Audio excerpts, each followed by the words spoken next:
Hello, friends, and welcome to Women of Grace. I'm Janet Benkovic. Everyone wants to be healthy and whole, physically, of course, but emotionally, psychologically, and spiritually, too. We want to know happiness, confidence, security, and hope. We long to experience joy and peace, accomplishment and success, contentment, and a sense of well-being. We want to feel comfortable in our own skin and at home in our innermost heart. And this is good. This is what God Himself intends for us. But one traumatic event, not to mention continuous and sustained trauma, robs us of all of it and sets us on. Trauma has devastating effects that linger a lifetime and insert themselves into our daily life with profound consequences. But trauma and its impact can be mitigated, and the traumatized person can rise up out of the ashes of his experience. Today's guest knows this is true. She herself is a trauma survivor who now helps others find liberation and freedom from its debilitating snare. Let's welcome Margaret Vasquez, a professional counselor and certified traumatologist in private practice. Margaret, welcome to Women of Grace. Thank you, Janet. I'm so happy to have you here, and this is our first show on our new set, and I'm so excited about it and so glad that you're here for this big event for us. I'm really happy to be here. Well, thank you. You know, we're talking about this way in which each of us wants to feel. We want to feel good and comfortable in our own skin, you know, have a sense of interior well-being. And, you know, we know that in the world of mankind, this is often hard to come by. And one way in which this is robbed of us is through a disintegration that takes place in the human person. Let's talk for a moment about the way in which God created us. He created us for integration, didn't He? Absolutely. Absolutely. I always believe the best place to look at how we're supposed to be is at Him, because we're made in His image and likeness. And so if we start with Him as the goal of our reflecting His nature, then it's definitely one of integration within Himself and within the Trinity as well. So integration then is all of the faculties of our human person working together and moving us forward in a positive direction. Disintegration, I think in a lot of ways it begins with a feeling of disconnect from ourself that leads to an experience of disconnect from God, and an experience of disconnect from others. Also, a lot of times an experience of disconnect even from our environment and the things going on around us. Yeah, I think the primordial example of that, of course, is the Garden of Eden. You know, when Adam and Eve were created in the image and likeness of God, initially all was well in the garden. You know, they were at peace interiorly, at peace with each other, at peace with God and the created world as well. But then sin came in and disrupted that. And sin does that, doesn't it? It disintegrates us. It does. It disintegrates us, and a lot of times what people are left with is what Adam and Eve were left with, that shame that leads us to hiding. And oftentimes it leads us to hiding from God, hiding from each other, and even attempting to hide from ourselves. You know, the whole notion of sin, of course, there's personal sin and then the sins of others against us. And this is where we get into those murky waters where this disintegration begins to impact our lives. And I don't think it's any more clearly seen than with regard to trauma. When we talk about trauma, what are we referring to? Define trauma for us, Margaret. The best definition of trauma that I like is anything that overwhelms a person's normal ability to cope, which kind of just part and parcel of that definition is the fact that what might be traumatizing for me might not be traumatizing for you. If a firefighter's in a burning building, he might be so trained for that and so in his zone and with his game face on, so to speak, that he just feels like he knows what he's there to do. He's equipped to do it. If I was in a burning building, chances are I'd be traumatized by that. Yeah, so. You actually had a little trauma on your way down here, didn't you? I did. Thankfully, it wasn't a big trauma, or I wouldn't be here. Tell us a little bit about what happened to you. The last leg of my flight last night, we were about 10 minutes from landing, and the pilot came on the intercom system, and he started with that in itself was distressing to me, and he said, it's probably not going to be a really big problem, which isn't what you want to hear when you're thousands of feet over the earth in a very heavy piece of equipment. And it's probably not going to be a really big problem, but you might see some emergency equipment starting to activate and oxygen masks dropping down and that sort of thing. But It's just because our steering's gone out. In my mind, I'm picturing Mayday, Mayday, Exactly. you know, that sort of thing. So, and everybody's kind of, before they didn't really pay much attention to how to buckle your seatbelt and that sort of thing. Now they're tightening it up and looking to each other like, this is who I might be sharing my last moments with. So, found myself starting to breathe, or not breathe, but once I started breathing kind of heavily and started perspiring and that sort of thing, and had to remind myself how to get reconnected to the here and now instead of that image I had in my mind of us making a nosedive. Yeah, I mean, thankfully, everything worked out just fine, you know. But those initial reactions that you had are part of what we call the instinctual trauma response, which I've learned from you, and we're going to be taking a look at that a little later on and dissecting it a bit and getting to become familiar with that. But trauma too, does it come in varieties? Does it come in intensities and degrees of trauma? I mean, you said, well, that was, you know, kind of, you know, a little trauma. It's over now. Right. It may not have lingering effects, although you might think about it the next time you get on a plane, I'm guessing, you know. Right. But some traumas stay with us a lifetime. Right, absolutely. A lot of times the typical way that we trauma geeks refer to it is as little T traumas versus big T traumas. And a little T trauma might be a fender bender or that sort of thing, whereas a big T trauma might be more of an abuse or combat or being a victim of a violent crime or that sort of thing. Yeah. In the literature that I've read that you've provided me to read in preparation for the program, a piece that you've written, you talk about the fact that we have an epidemic of trauma in our day and time. I thought that was interesting, an epidemic of trauma. What did you mean by that when you wrote those words? It's so hard to find anyone who hasn't been traumatized. Once you start taking a look at all the different things that in and of themselves can be traumatizing, that any kind of abuse or car accident or sporting accident or violent crime, being abandoned by birth parents and the experience of foster care and adoption, I mean, it kind of spirals out, and because those experiences have gone for so many generations, those traumatized people have a very difficult time not relating in their environments in a way that can oftentimes lead to traumatizing others, even unwittingly. And so it's one of those things, it's like ripples in a pond, and then the ripples start to bump into each other.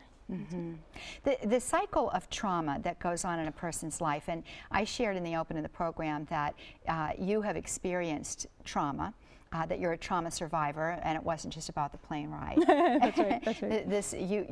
You have seen the not only experience but seen the consequences of trauma in your life, and you've also seen the way in which no conventional kind of therapy was of much use and value to you. Could we talk about that for a moment? Do you mind sharing that personal part of your story with us? No, that's fine. I guess for about 16 years I'd gone through all the conventional attempts to resolve things through traditional counseling, and gone through various misdiagnoses and a whole slew of psychopharmacological attempts to treat the symptoms. And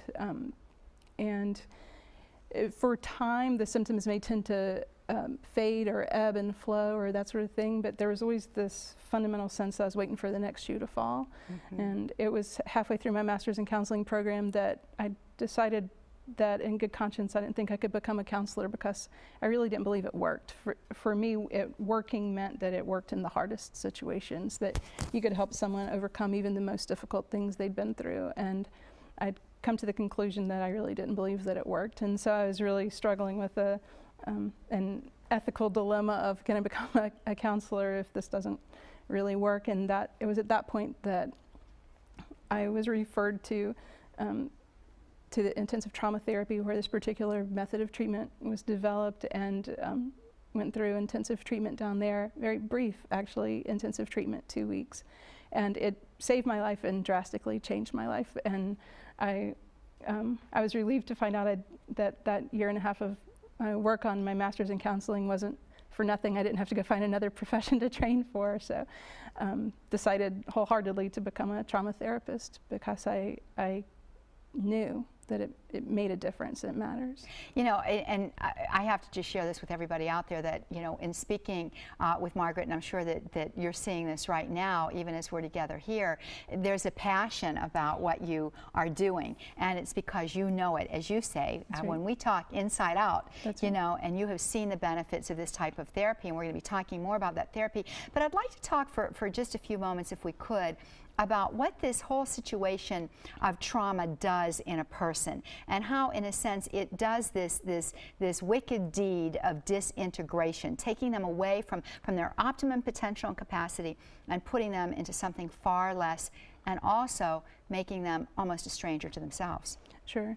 I guess the way I had, before going through treatment, had always conceptualized emotions is that they kind of were floating out there somewhere, and what was striking to me was to find out that they're so connected to our physiology and what happens within our human body as we experience the trauma. And it's part and parcel of that causes that disintegration, because the traumas continue to be experienced as though they're still going on.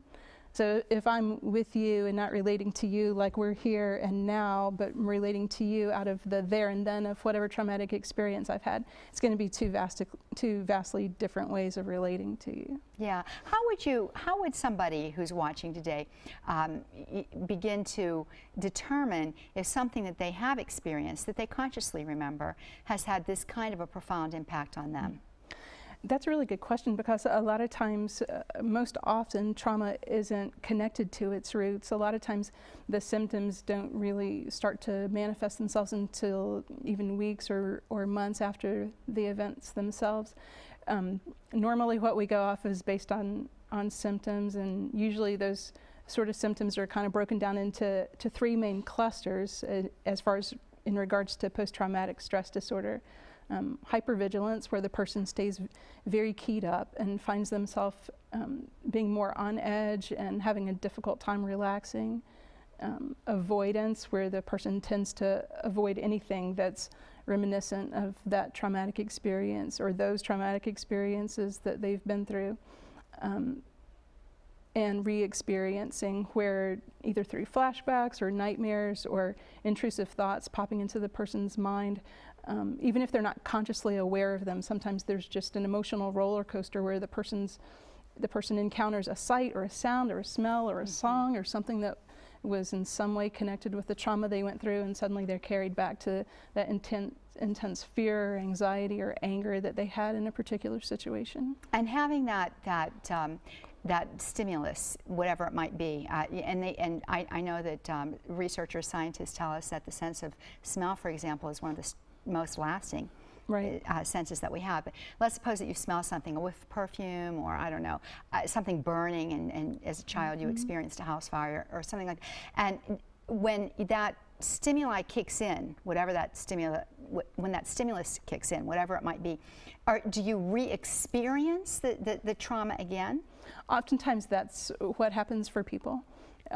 If it truly was a traumatic event, then they would re-experience the event on some level, sometimes consciously aware of it, sometimes the actual event is brought back to mind, and they're able to connect, oh, this is a reminder of whatever particular event, and this is how I felt then. But most often the person, that conscious awareness is short-circuited, and the person goes right into that real visceral, experiential re-experiencing of the event from before.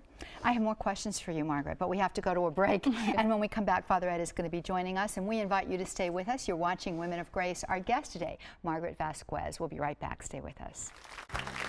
Welcome back, friends. We're glad you're back with us today. Our guest is Margaret Vasquez. We're talking about trauma. It's part one of a 5-part series on this very important topic. And I do want to make you aware of the fact that this program and all of the resources that you'll hear about in this program are available for you by contacting us at Women of Grace. We're going to have that information up for you there at the end of the program today.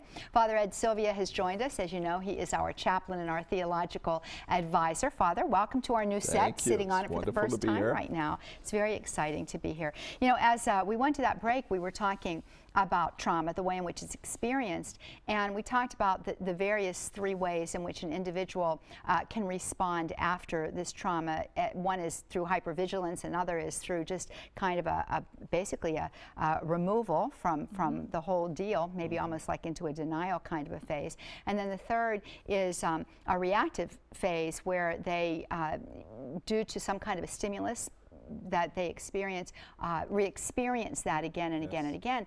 And we talked about a fire, and I find this so fascinating because these shows are not planned that well exactly, that we would have examples that really pertain. But you were mentioning on our break to Margaret that you yourself experienced 2 fires in your lifetime, yes. huh? One probably, I don't remember exactly the age, but probably around 5 or 6. We lived on the 3rd floor in a triple decker, as we called them, and I had a cousin fall asleep smoking on the 1st floor. So I remember the looking out the 3rd floor window to the fire engines in front of our house, the smell of the smoke, and all of that. Fortunately, they were able to put out the fire so quickly. My cousin wasn't injured, and we didn't actually have to flee the building. But in college, in my senior year, we had somebody set the dorm on fire. Huh. And this was like about 8 o'clock in the evening, and we heard the town whistle go off, and then the alarm in the dorm, and we opened our door, lived on the 3rd floor in the dormitory, and it was a total wall of smoke. So actually in fleeing the building, we actually went toward the fire as opposed to away from it. But I'll never forget that